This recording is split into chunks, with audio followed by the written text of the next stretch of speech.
Okay, here's going to be my setup for the Harbor Freight abrasive sandblasting cabinet for the light in it.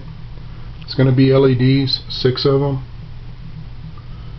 And here is the it's a Cree XTE-W.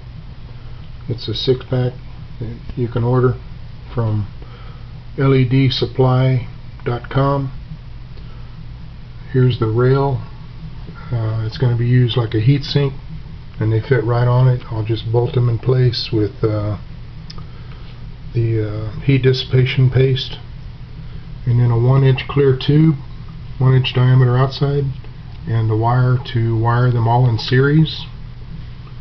And the power supply, or the driver they call it, is a Meanwell APC series constant current LED driver, and there's the value that I'm going to get.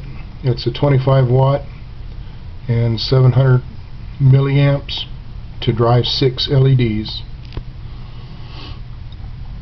and they're like almost $11, and it's ledsupply.com.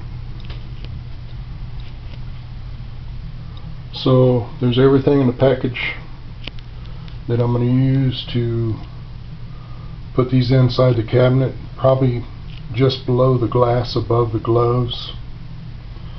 And this tube I have to cut back, and the aluminum heat sinks I have to cut back a little bit to make them fit inside the cabinet.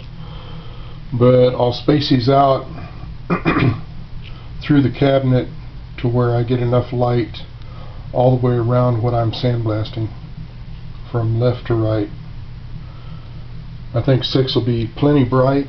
I've used these in under counter lighting, and they're very bright. I mean, very bright. So I think there'll be plenty of light inside the cabinet. Well, that's it. I'll probably make another video when I get all this together. I've got the drivers on order right now, so when I get all this together, I'll just make another video of the cabinet with the lights inside and show you how bright they are.